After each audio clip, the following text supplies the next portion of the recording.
saluto a tutti, benvenuti alla terza puntata di Cinè. Anche quest'oggi vi parleremo di alcuni film, uno fresco appena uscito al cinema, uno pescato da una piattaforma e in tal senso ci sarà una sorpresa. Parleremo di una piattaforma non italiana questa volta, per poi lasciare spazio a Emiliano con il suo, come chiamarlo, freak show di filmetti e filmacci fanta-horror. Comunque, bando alle ciance, si fa per dire, e inizio subito a dirvi qualcosa sul primo film di cui voglio parlarvi oggi e che voglio consigliarvi. Sto parlando di Il colpevole, The Guilty, film danese che in Italia si era visto allo scorso Torino Film Festival. Dunque, stiamo parlando di un film che si distingue, particolare, scusate l'aggettivo abusato, ma vado a spiegare perché. Si tratta di un thriller, di un film drammatico, il cui protagonista è un agente di polizia che in questo momento è confinato alla centrale operativa. Deve occuparsi delle chiamate di emergenza. Quindi lo vediamo con il microfono sulla testa e davanti i terminali. Vicino a lui alcuni colleghi. Di lui apprendiamo che il giorno seguente dovrà presentarsi in tribunale per un caso che lo riguarda. Quindi insomma stiamo parlando di un uomo che oltre a questioni lavorative che si svolgono in questo momento ha sulle spalle anche qualcos'altro che gli grava. Comunque, ad un certo punto, dopo svariate chiamate poco interessanti, ne riceve una da parte di una donna, da cui con difficoltà trae le seguenti informazioni. È a quanto pare stata rapita, è in viaggio su un autoveicolo, di fianco a lei c'è il suo rapitore, che poi è il suo compagno, e a casa ha lasciato 2 bambini. A questo punto ovviamente la gente si preoccupa e cercando di ottenere informazioni tra una chiamata e l'altra, cerca di gestire questo caso, facendosi anche aiutare a distanza al telefono da un collega barra galoppino. Il caso però si rivelerà più che spinoso e in un certo senso lo riguarda più di quel che ci pare inizialmente, lo capiamo man mano, mentre la tensione sale. Dunque, The Guilty è quindi un thriller, come si sarà capito, ma un thriller un po' fuori dal comune. Oggi si usa spesso questo termine, high concept, lo uso anche qui non per fare lo sborone, con una terminologia americana, ma perché è quel che è. Si tratta di film che si basano su un'idea forte e sintetizzabile in poche parole. Di conseguenza sono anche film in un certo senso ripetibili. Infatti, risale allo scorso dicembre la notizia di un remake in cantiere americano, con protagonista Jake Gyllenhaal. Ce lo si doveva aspettare. È un thriller particolare perché? Perché il protagonista è questo poliziotto che è in scena dall'inizio alla fine del film. Sì, intorno a lui qualche volta vediamo dei colleghi, ma sono pressoché ininfluenti. Il film è tutto ambientato in un paio di stanze, o meglio, lì c'è quel che vediamo, ma tutto il resto si svolge al di là del telefono, gli esterni, e quindi i contributi degli altri personaggi e degli altri attori li sentiamo soltanto in audio. Di conseguenza, capiamo quello che sta succedendo? Il nostro protagonista lo capisce? Non completamente. Dunque, ci si potrebbe, così, tanto per divertirsi, sbizzarrire a citare altri titoli, thriller ma non solo, della storia del cinema, in cui i nostri protagonisti sono inchiodati a un telefono, fisso o mobile che sia, e noi con loro. Possiamo citare un vecchio thriller del 48 come Il terrore corre sul filo, oppure altri del primo decennio degli anni 2000 come Cellular con la Basinger, oppure In linea con l'assassino con Colin Farrell inchiodato da un cecchino dentro una cabina telefonica, un film simile ma molto meno fortunato come Liberty Stands Still, oppure il più recente Locke con Tom Hardy in macchina, al telefono, solo dall'inizio alla fine in scena, oppure, e fra poco chiuderò questa simpatica parentesi, lo giuro, ci si può addirittura rifare a una commedia del 95 intitolata Hello Denise, i cui protagonisti erano amici che parlavano al telefono. Oppure addirittura, e qui lo giuro chiudo, si può risalire addirittura a Rossellini de L'amore, un film in 2 episodi del 48 in uno dei quali c'era la Magnani inchiodata al telefono a struggersi con il suo amante. Al di là di questi possibili precedenti, di questi possibili fili che si possono tendere verso altri film, torniamo al nostro The Guilty. Un film del genere così costruito sarò banale, il film funziona, il film regge, è teso, ha un pizzico di humor concentrato nella prima parte, soprattutto prima di venire al sodo del caso di questa donna al telefono, Ha una durata contenuta come si conviene, dura circa un'ora e 20, e questo vuol dire che il film è scritto bene. La sceneggiatura peraltro è firmata dal regista insieme ad un'altra persona, ed è chiaro che in un film del genere la sceneggiatura è la cosa principale, più del solito. Se non funziona, tutto casca, o perlomeno cala, e qui il film non ha praticamente cali. Quindi il film funziona, sì. Dopodiché, cosa si può dire di un film del genere? Il suo portato teorico? Proviamoci. Dunque, il film ha svariati colpi di scena, anche piuttosto clamorosi, che fanno muovere sulla sediolina. Ovviamente in un film del genere i colpi di scena sono inevitabili. Colpi di scena che in alcuni casi, soprattutto verso la fine, rendono il tutto, rendono la storia raccontata, la storia che sentiamo, da brividi. Colpi di scena però che riguardano non solo il caso che il nostro protagonista gestisce al telefono, ma anche cosa veniamo a sapere di lui, perché nel film c'è anche questo, anche se un po', ma non troppo meno importante. Alla fine della fiera, quello che vediamo è un film in cui la realtà va per conto suo, ed è una realtà crudele, brutale, in cui però è difficile per noi incidere, è difficile prima di tutto capirla, anche se ci illudiamo di farlo, ed è difficile intervenirvi, cercare di mettersi in mezzo, di fare qualcosa, di impedire qualcosa, di ovviare a qualcosa. Il tutto è messo in scena attraverso il volto di quest'uomo, a cui noi siamo quasi inchiodati.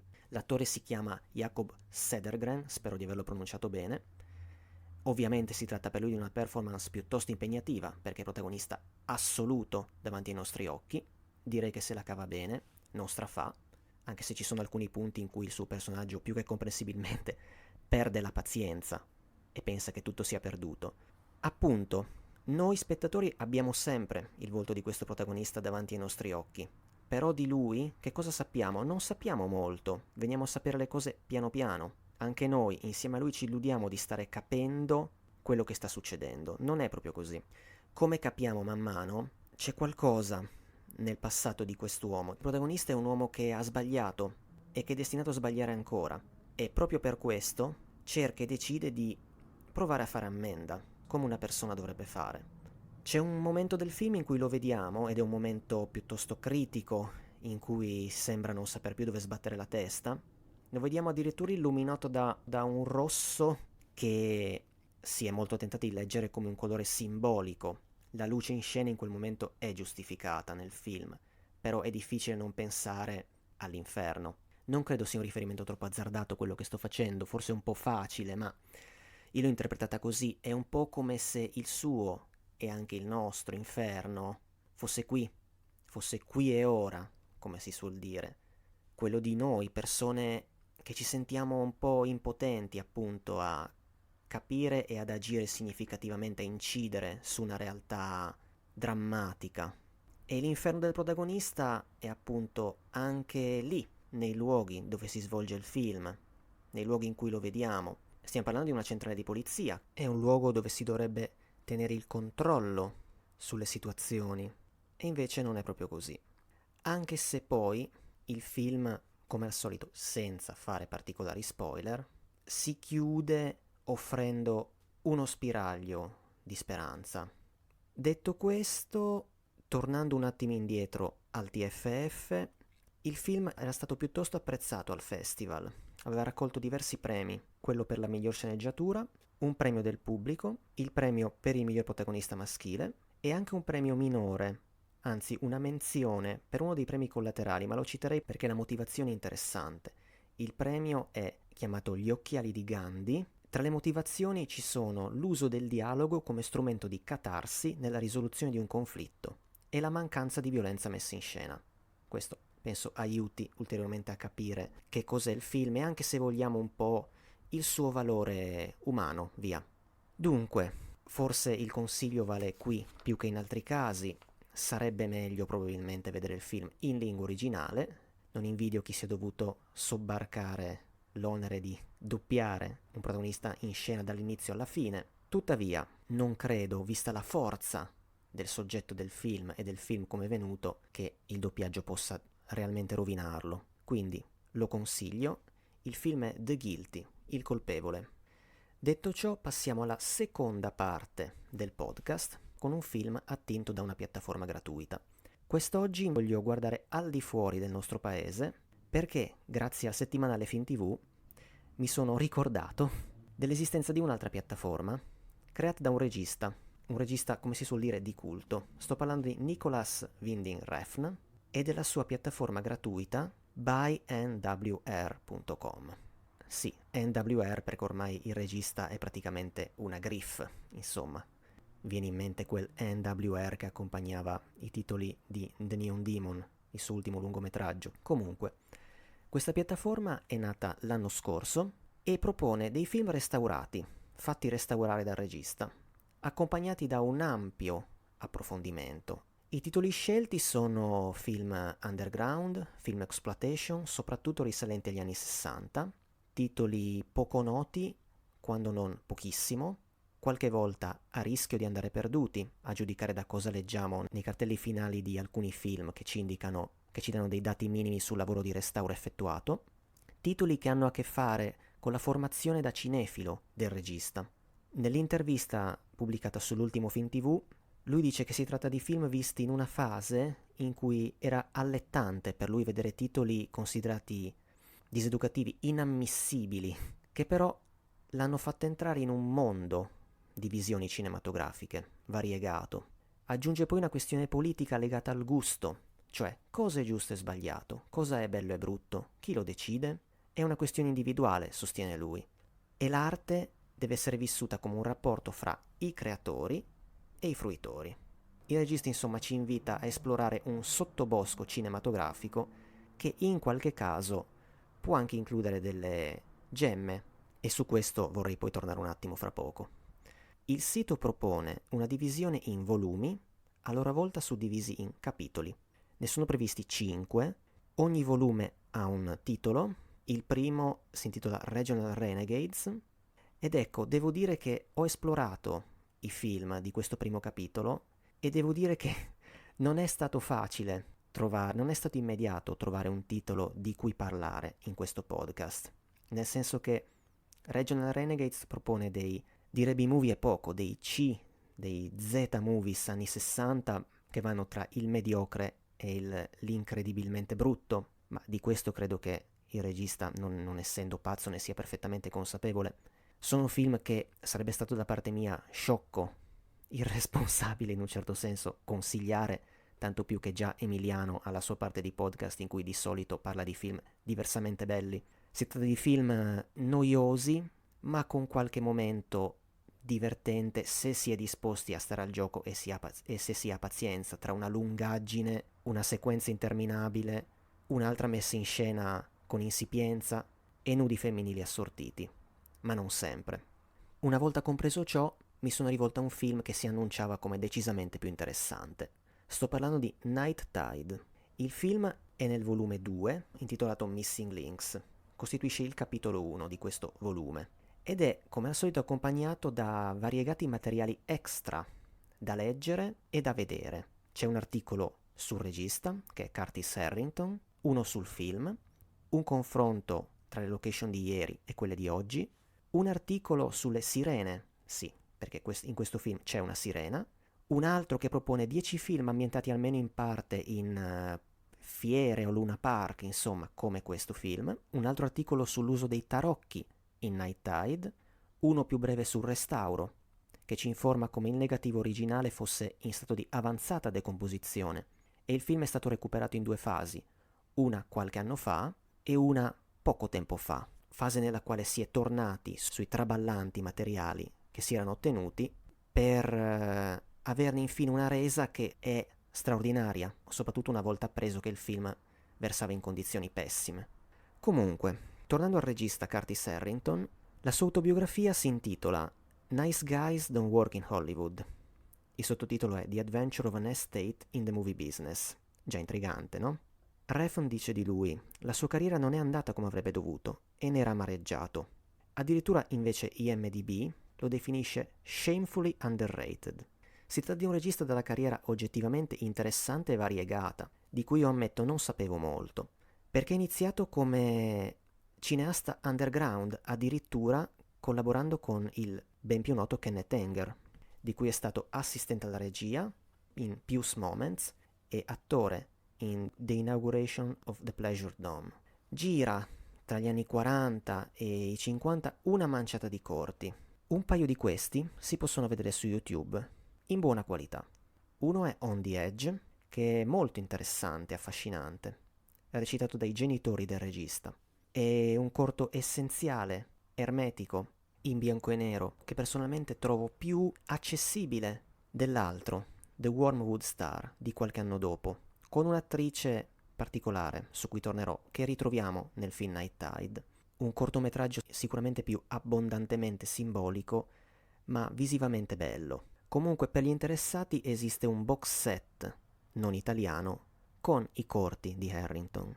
Comunque sia, è proprio in questo momento, quando lui è ancora un cineasta underground, che Harrington esprime già una frustrazione per il cinema sperimentale e l'anelito alle possibilità che Hollywood sembra offrire. Tuttavia, Night Tide, questo suo primo lungometraggio che lui scrive e dirige, del 63, ci mette un paio d'anni, a causa di un mancato pagamento, a essere distribuito. Una volta distribuito, lo sarà in double bill, accorpato a The Raven di Roger Corman, tratto da Edgar Allan Poe. E Harrington ha un rapporto privilegiato sia con Poe che con Corman, nel senso che nel 2000 chiuderà la sua carriera tornando a girare una cosetta che sarà un corto intitolato Usher, ispirato a The Fall of the House of Usher, come era stato il suo primissimo cortometraggio. La distribuzione con Corman gli apre una strada lavorativa, perché, come Corman a volte incaricava di fare, Harrington gira delle scene ex novo per l'edizione americana di un film di fantascienza sovietico. Dopodiché la sua carriera prosegue con la fantascienza con un film intitolato Queen of Blood, che ha dei punti di contatto con Night Tide, perché anche qui c'è una creatura femminile, ma stavolta extraterrestre, niente proprio di meno, che fa rischiare la vita ai membri di un equipaggio, fra cui c'è di nuovo il Dennis Hopper, protagonista di Night Tide. Comunque sia, Harrington diventa in questo periodo un collaboratore del produttore Jerry Wald. Tuttavia resta inquieto, insomma, sarà per tutta la e non molto fortunata carriera in cerca di qualche cosa in più da fare e da girare. Non lo aiuta una mentalità che lo porta a dire una cosa come non riesco a pensare a un film come un prodotto puramente commerciale, che è un'affermazione molto interessante se andiamo appunto a vedere la sua filmografia, quello che è riuscito a girare. Comunque i suoi anni 60 proseguono con dei film che in alcuni casi si avrebbe voglia di recuperare, come Games, un thriller del 67 con James Caan, Catherine Ross subito prima del laureato, e Simon Signoret, con un film per la TV, e qui il regista comincia già a lavorare per la TV, dove poi finirà praticamente parcheggiato. Un film per la TV intitolato in originale How Awful About Alan, con Anthony Perkins. Gira due film più noti agli appassionati di thriller, agli appassionati di horror, entrambi con Shelley Winters. Cito i titoli italiani, uno è I Raptus segreti di Ellen, l'altro è Chi giace nella culla della zia Ruth, e qui siamo al 71, momento che poteva forse essere di vero avvio o di svolta per la sua carriera. Non è stato così. L'articolo sulla piattaforma ipotizza questa come spiegazione, cioè che il cinema stava cercando di rivolgersi a nuovi spettatori, mentre lui invece stava diventando un regista abbonato a lavorare con vecchi, tra virgolette, attori. Comunque dirige ancora qualche cosina per il cinema, come un altro titolo che gli appassionati di thriller horror dovrebbero conoscere come Origine di una perversione, The Killing Kind, dopodiché quasi soltanto più televisione. Nel suo curriculum ha episodi sparsi di svariate serie, tra le più famose Charlie's Angels e Dynasty. Tornando a Night Tide, dicevamo, il film ha avuto dei ritardi nella distribuzione e poi non fu accolto molto bene, non quanto il regista sperava, perché si tratta di un oggetto che non era facile da piazzare, nel senso che non è un film di exploitation. Poteva forse esserlo, ne avrebbe offerto l'occasione, visto il soggetto, ma la rifugge. Allo stesso tempo, con un soggetto così surreale, almeno fino a un certo punto, non poteva essere preso sul serio come film artistico.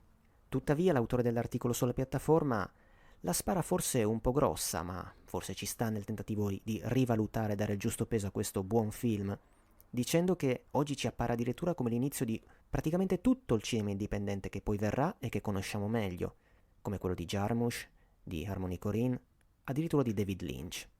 I riferimenti che Harrington ha avuto risalgono alla sua abbondante formazione cinefila e anche un po' letteraria. Per quello che riguarda il cinema, lui aveva presente il cinema di von Sternberg con la Dietrich, un cinema di chiaroscuro, con protagoniste sempre queste donne affascinanti che portano gli uomini alla perdizione. Non aveva invece come riferimento un altro cineasta che in questo periodo stava muovendo i primi bei passi da indipendente. C'è il Cassavetes di Shadows, sempre cinema indipendente, girato in location reali, però appunto Cassavetes andava verso un realismo tale per cui Harrington era consapevole di muoversi in una direzione diversa. Venendo ai riferimenti letterari, come abbiamo già detto, c'è prima di tutto Edgar Allan Poe, con la sua descrizione di regni al di là dell'esperienza quotidiana e che ci tentano. Il film si chiude anche con una citazione dalla poesia Annabel Lee, da cui è tratto proprio il titolo del film. Veniamo un po' al soggetto. Di cosa parla questo film? Dennis Hopper, che tra l'altro è praticamente nel suo primo ruolo da protagonista, anche lui dopo un sacco di TV, soprattutto negli anni 50, è un marinaio, un tipo tranquillo e solitario, che dice di aver intrapreso questa carriera per poter vedere un po' di mondo, che passa il suo tempo libero lì, in questo Luna Park, situato su un molo, tra Venice Beach e Santa Monica, veniamo informati. Si tratta di un posto analogo al forse leggermente più noto Coney Island. Al tempo delle riprese comunque si trattava già di un posto in crisi, perché i divertimenti degli americani, insomma, stavano andando verso altre cose. È un posto quindi che risultava familiare al pubblico che andava al cinema allora oggi ci può essere familiare solo se abbiamo presente un po' di cinema americano dal muto in poi, posto familiare ma che al contempo poteva suggerire l'idea di una piccola avventura o perlomeno di qualche cosina di diverso, in agguato. Il film inizia con una colonna sonora jazz, cominciamo a vedere Hopper che si aggira qua e là per le varie attrazioni e poi si introduce un po' timidamente in questo locale in cui si suona.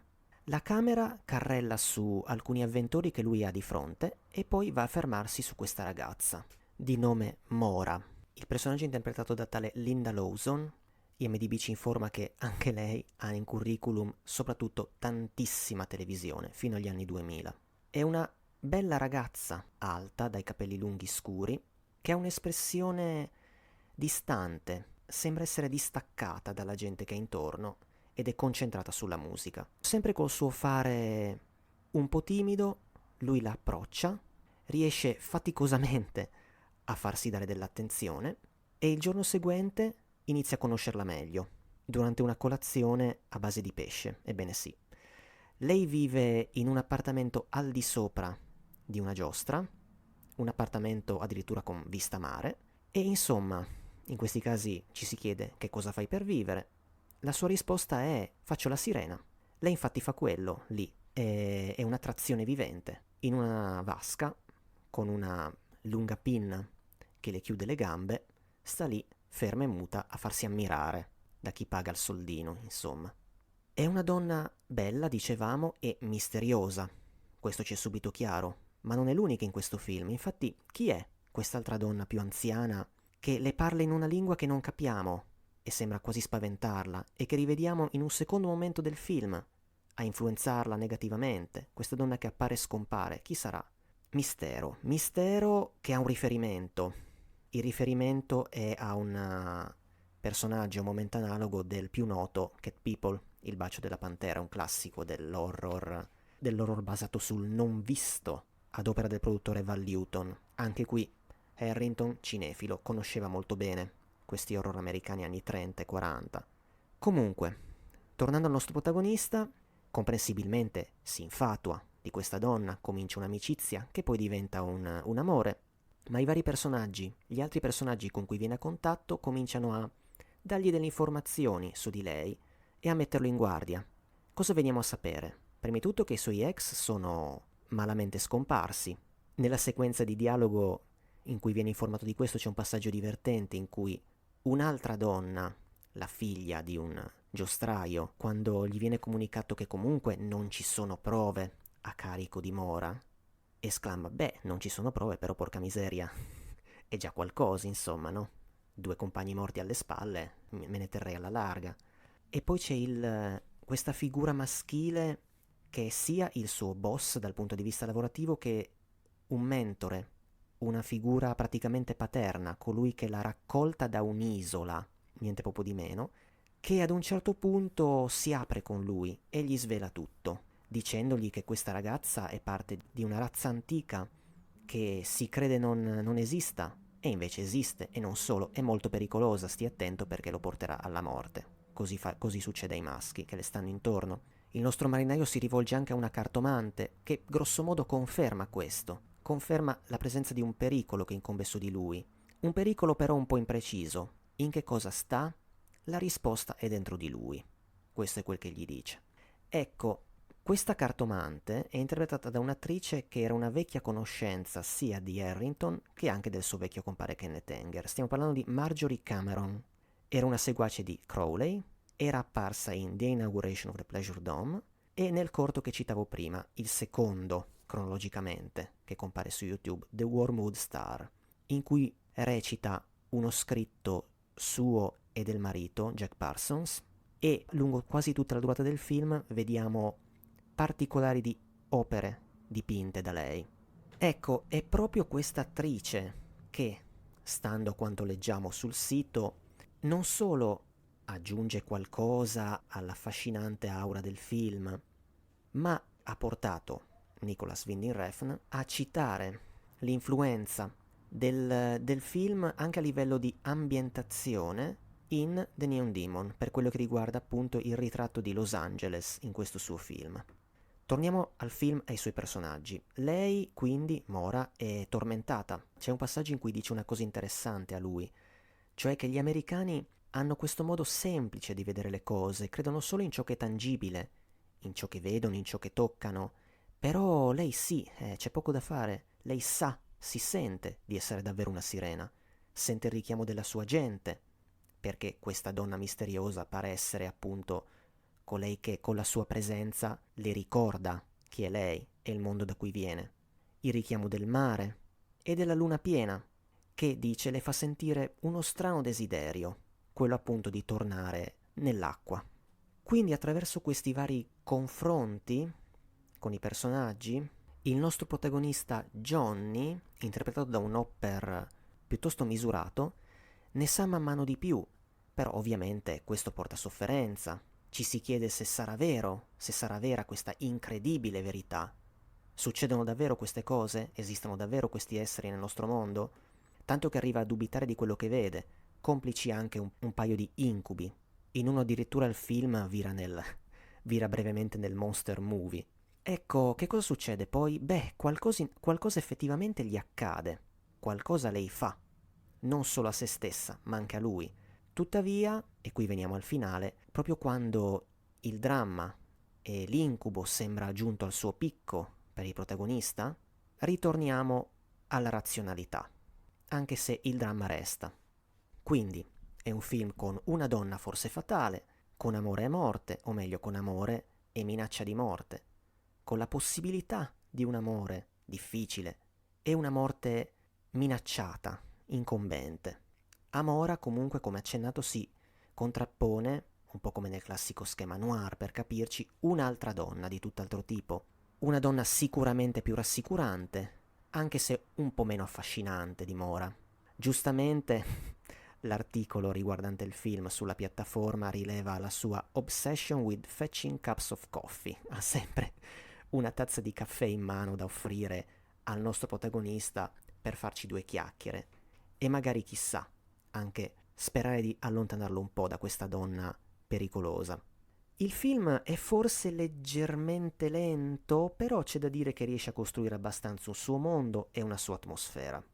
Hopper, come ho accennato, è un attore giusto per il tono, il passo, diciamo, il mood che il film ha e che Harrington crea mettendo in scena questi luoghi di divertimento che però ci appaiono per lo più desolati e sono connaturati insomma a una storia che è dolce ma è anche triste, in cui Il regista rivela un buon tocco, ma questo lo capiamo già all'inizio, tra i titoli di testa nel momento in cui lui si introduce in questo locale jazz, in cui si ha un'interessante correlazione fra i personaggi, lo stato d'animo che intravediamo in loro e questi luoghi, utilizzati appunto in una maniera non scontata. Proprio il fatto che fossero non più così utilizzati dà qualcosa in più al film, a livello di consapevole desolazione. Va bene, credo di aver detto quasi tutto. Che altro? Beh, il film appunto è stato da poco recuperato dal buon Refn, che ora oltre ad essere regista insomma è anche mecenate del cinema, e gli diciamo grazie. Era diventato un film di pubblico dominio, non era un film sparito, infatti su YouTube si trova ancora, in una versione però onestamente inguardabile, che oggi con il film recuperato in ottima qualità ha ancora meno ragione di esistere. Il film, ecco, un'ultima cosa tecnica, è proposto ovviamente in lingua originale nel sito, ma senza sottotitoli. È un po' strano perché solitamente i film sulla piattaforma by NWR sono sottotitolati in alcune lingue, inglese ma non solo. Questo no, tuttavia se si ha un minimo di dimestichezza con la lingua, il film è parlato in un inglese piuttosto pulito, non dovrebbero esserci problemi. Night Tide lo trovate sulla piattaforma by NWR. Ok, adesso possiamo passare alla terza parte di podcast con Emiliano. Prima un errata corrige e un'informazione. Nella scorsa puntata Emiliano si è dilungato sugli extra. Gli ho chiesto della reperibilità dei film, lui ha abbondantemente risposto, c'è un ma, prendo io la colpa perché sono iscritto alla piattaforma Vid e non mi ero accorto che il primo extra è lì presente. Bello da vedere gratuitamente. Seconda cosa, la rumorosa sigla che introduce la parte con Emiliano. Che cos'è? È un pezzo dei titoli di testa del film Mystics in Bali, di cui vi ho parlato la prima puntata. Per comprenderlo meglio consiglio la visione su YouTube di questi titoli di testa, che sono da vedere. Ok, procediamo.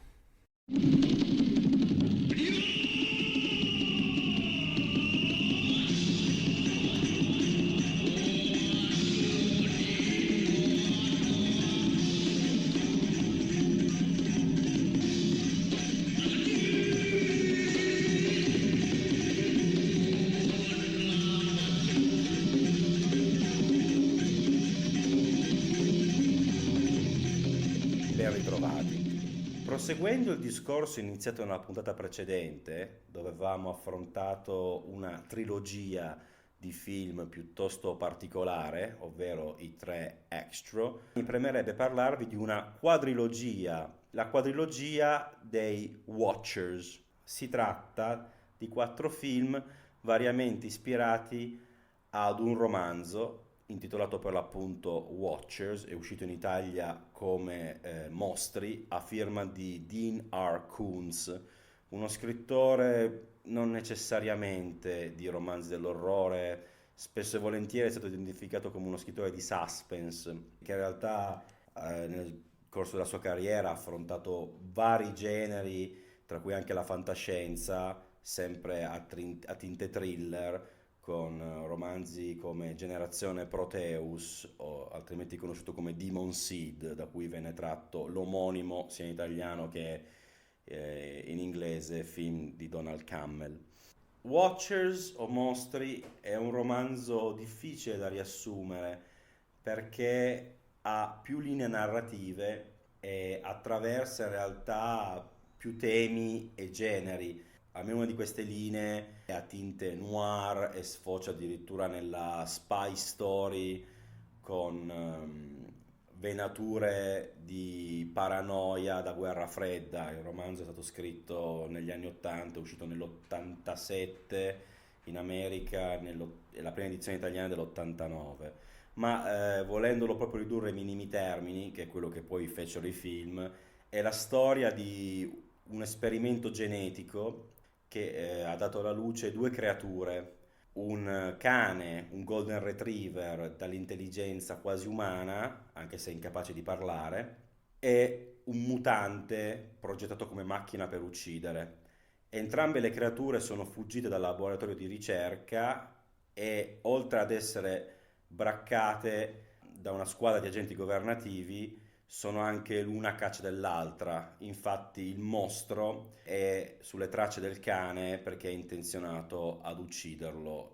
Un elemento interessante che in realtà verrà affrontato in seguito è proprio il rapporto tra le due creature, soprattutto il legame che permette all'una di seguire l'altra, perché nel romanzo Kunz sorvola su questo aspetto, o quantomeno lo tratta in maniera molto superficiale, giustificandolo con una sorta di sesto senso, mentre invece i film alterano pesantemente questo aspetto che è praticamente fondamentale nella mitologia della storia. Il primo film della serie si intitola Watchers, Alterazione genetica da noi. È un film del 1988 diretto da un regista chiamato John Hess, che gli appassionati di cinema di serie B, di genere, ricorderanno come il regista di Alligator 2, The Mutation, che credo che in Italia sia uscito come Alligator 2, La mutazione. Alterazione genetica è uno strano adattamento in quanto trasforma il romanzo originale, che è fondamentalmente un romanzo per adulti popolato quasi unicamente da personaggi adulti, in una sorta di storia per ragazzi. Infatti il protagonista è un allora credo sedicenne Corey Haim, il fu Corey Haim, idolo delle ragazzine, quantomeno in America sulla fine degli anni Ottanta, e che infatti all'epoca era all'apice del suo successo e della sua popolarità. Corey Haim, che tra l'altro credo avesse già preso parte ad almeno più di un film dell'orrore, incluso unico indizio a una piena, Silver Bullet, che è mia personale opinione fosse uno dei film di riferimento per i produttori appunto di alterazione genetica. L'aver trasformato questa storia in un film per ragazzi rende il film quantomeno schizofrenico, perché se da una parte si cerca il più possibile di alleggerire i toni per renderlo più, come dire, digeribile per i fan minorenni del divetto, ogni tanto la pellicola ha delle esplosioni di violenza mai eccessive, ma comunque sicuramente dissonanti con il resto della pellicola, dove invece si cerca il più possibile di mascherare la violenza. D'altronde, quando si parla di una creatura ossessionata dallo strappare gli occhi alle proprie vittime e spesso e volentieri anche strappargli la testa, insomma, è difficile trasformarlo in una sorta di Bambi. La sceneggiatura del film fu scritta da Paul Haggis, che al giorno d'oggi è un noto sceneggiatore premio Oscar, ma che all'epoca era l'inizio della sua carriera, e si firma con lo pseudonimo di Bill Fried, condividendo l'accredito in realtà col produttore Damien Lee. Questo perché mentre stavano lavorando alla sceneggiatura del film, l'American Writers Guild, cioè la gilda degli sceneggiatori americani, che è fondamentalmente una sorta di sindacato che spesso e volentieri scese in sciopero, e questo fece sì che il lavoro di sviluppo venne bloccato e venne preso in mano da Damien Lee, che appunto era il produttore, ed è probabilmente in questa fase, presumo, che la storia ha cominciato ad essere pesantemente alterata. Anche se in un vecchio numero di Fangoria John Hess diceva, usando un plurale maiestatis, che noi, cioè loro, avevano appunto modificato la trama originale per renderla più interessante per lo schermo, perché un uomo adulto che affronta un mostro con l'aiuto del suo cane super intelligente, questo se uno riduce il romanzo ai minimi termini, è meno interessante di un ragazzino che affronta un mostro con l'aiuto del suo cane super intelligente. Almeno questo era il ragionamento offerto dal regista. Nel rivedere la sceneggiatura molti elementi vengono cambiati, tra cui il rapporto tra le due creature di cui parlavamo prima, perché se nel romanzo appunto non si capisce come facciano i due esseri a avvertire la presenza uno nell'altro, in questo film si stabilisce che è proprio parte dell'esperimento, cioè il cane, secondo questo progetto, si dovrebbe intrufolare negli accampamenti nemici per permettere al mostro di scovarli e fare una carneficina fondamentalmente. Questo elemento è interessante perché tutti gli adattati successivi saranno imperati su questa regola che non fa parte del romanzo, ma è stata stabilita appunto nel primo adattamento. Immagino per poter semplificare la storia, perché effettivamente è molto più facile spiegarla in questi termini che non coi toni esoterici e vaghi di Kuntz. Nel cast, oltre a Corey Haim, vale la pena ricordare la presenza di Michael Ironside, il grandissimo Michael Ironside, immenso caratterista canadese specializzato in ruoli da cattivo, che infatti qui fa questo losco agente del governo che poi rivelerà essere addirittura uno psicopatico perché in realtà il suo personaggio è la fusione di due personaggi del romanzo originale. Ad accompagnare Michael Ironside c'è Blue Mankuma, ovvero fondamentalmente l'unico attore afroamericano disponibile sulla piazza canadese tra la fine degli anni 70 e i primi anni 90. Infatti, benché il suo nome non dirà nulla agli ascoltatori, chi è cresciuto tra gli anni 80 e gli anni 90 lo riconoscerà sicuramente vedendolo perché è apparso in innumerevoli film e soprattutto telefilm girati nell'area di Toronto. Io personalmente lo ricordo come il sergente di polizia nella serie televisiva di Robocop, proprio perché era specializzato in genere in ruoli di rappresentante dell'autorità, o l'agente governativo o il poliziotto. È proprio un attore con la faccia da sbirro. Alterazione genetica è un film di cui la critica non ha mai parlato molto bene, benché non sia assolutamente un capolavoro e anzi abbia diverse ingenuità. Ritengo che molti dei giudizi siano poco generosi nei suoi confronti, perché se è vero che la storia può risultare addirittura stucchevole in certi casi per uno spettatore adulto, ci sono una serie di piccoli tocchi di classe in realtà nella messa in scena che lo elevano, soprattutto se uno lo confronta con i film successivi. John S. chiaramente gira guardando al cinema di Spielberg, sia lo Spielberg dello squalo, infatti quasi tutte le scene che riguardano il mostro sono girate in soggettiva con solo dei brevi scorci della creatura, sia lo Spielberg di E.T. Molti momenti personalmente ricordano per messa in scena E.T., soprattutto la prima parte, quella ambientata nel bosco, che è anche la parte inquietante del famosissimo film di Spielberg. Quindi personalmente ritengo che abbia più virtù di quelle che normalmente gli vengono riconosciute, che tendenzialmente sono prossime allo zero. Un'altra accusa che viene rivolta spesso e volentieri a Watchers è il design della creatura, che in questo film si chiama Oxcom, in opposizione all'Outsider o The Outsider, che è il nome con cui viene identificato sia nel romanzo che negli adattamenti successivi, ovvero l'estraneo, riferimento che tra l'altro chi ha curato la traduzione italiana del romanzo non ha colto perché The Outsider viene tradotto come l'outsider, quando in realtà la parola è perfettamente traducibile in italiano, ma curiosità nella curiosità, l'edizione italiana del romanzo non è un granché.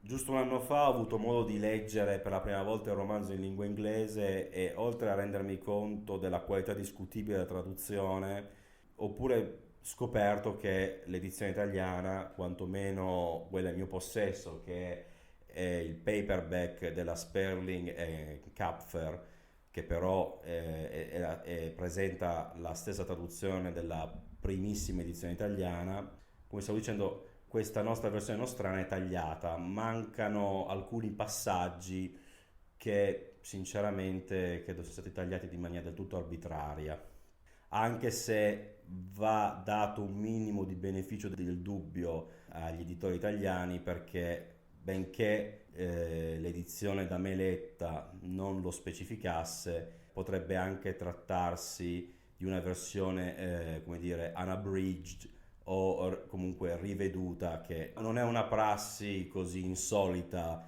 per quanto riguarda l'industria letteraria americana.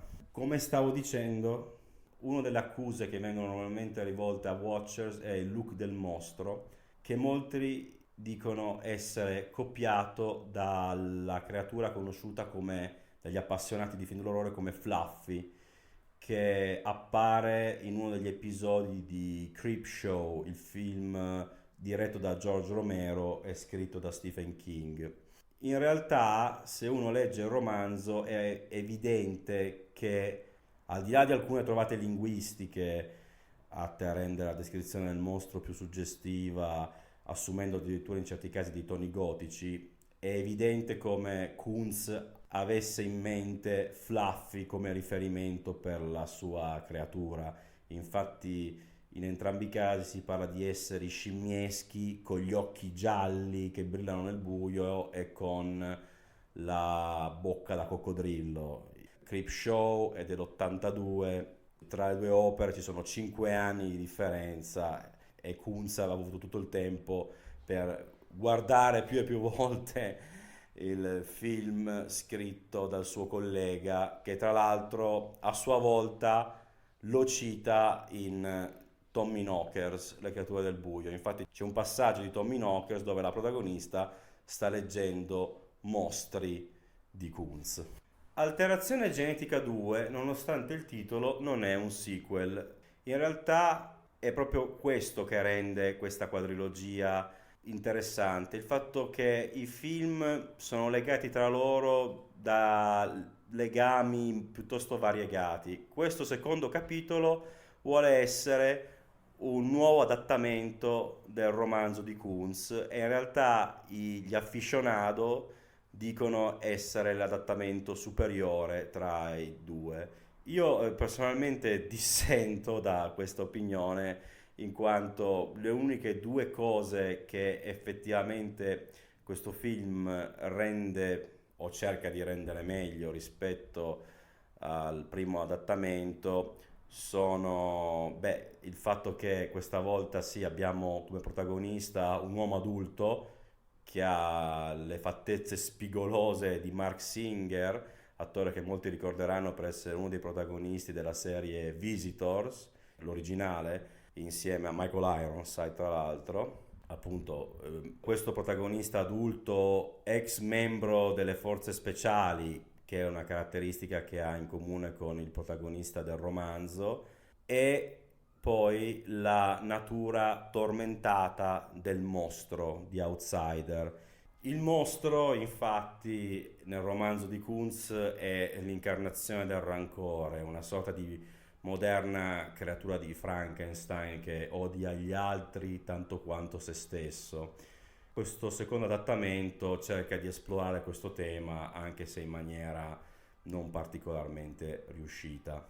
Alterazione genetica 2 o Watchers 2 è un film pensato direttamente per il mercato home video ed è il primo della serie prodotto da Roger Corman, che era già tra i produttori esecutivi della prima pellicola, che però era un'opera destinata alla sala cinematografica. Dal 2 in poi invece il franchise, chiamiamolo così, passerà in mano a Corman, che punterà sempre ovviamente al mercato delle videocassette e imporrà budget via via sempre più ristretti. E infatti Alterazione genetica 2 è un film con una fattura decisamente inferiore al suo predecessore. Forse l'elemento che più di tutti soffre per la mancanza di fondi è il mostro stesso, perché si tratta questa volta di una tutona di gomma indossata tra l'altro da un performer, chiamiamolo così, che si muove in maniera tra il legnoso e lo scordinato e rende il tutto altamente poco credibile.